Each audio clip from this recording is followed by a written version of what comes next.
ईमानदार वीर बालक, हिंदी कहानी बेस्ड ऑन ऑनेस्टी। रमेश बहुत ही प्यारा बालक था।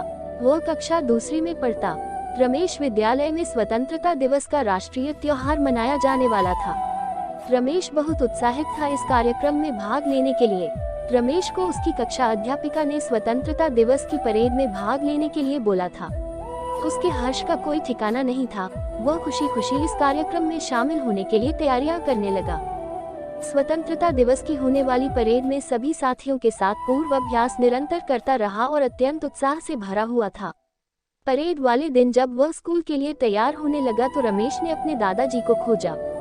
दादाजी रमेश के साथ निरंतर विद्यालय जाया करते थे उसे पहुंचाने, किंतु दादाजी नहीं मिले। माँ से पूछा तो माँ ने बताया दादाजी गांव गए हैं, वहाँ दादी की तबीयत खराब है और हॉस्पिटल में है।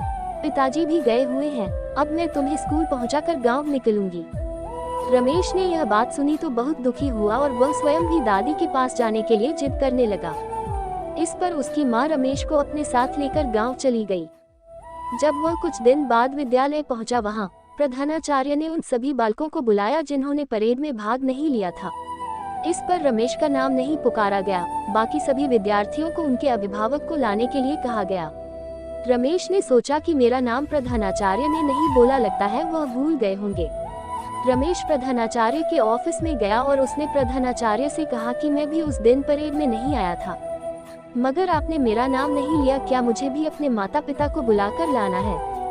रमेश के इस सरल स्वभाव को देखकर प्रधानाचार्य खुशी हुए और उन्होंने रमेश से बताया कि तुम्हारे माता पिता ने फोन करके तुम्हारे स्कूल न आने का कारण मुझे पहले ही बता दिया था। तुम्हारी ईमानदारी से मुझे खुशी हुई। तुम अच्छे से पढ़ाई करो और अगली बार परेड में निश्चित रूप से भाग लेना। नैतिक शिक्षा, सदैव सत्य बोलना चाहिए और सत्य का साथ देना चाहिए। व्यक्ति का स्वभाव ही उस व्यक्ति का परिचय है। मॉरल ऑफ दिस हिंदी कहानी: Always speak truth whatever the situation is, because it gives you the limitless power. Today people are afraid of speaking truth and that is the reason for their world problems. Thanks.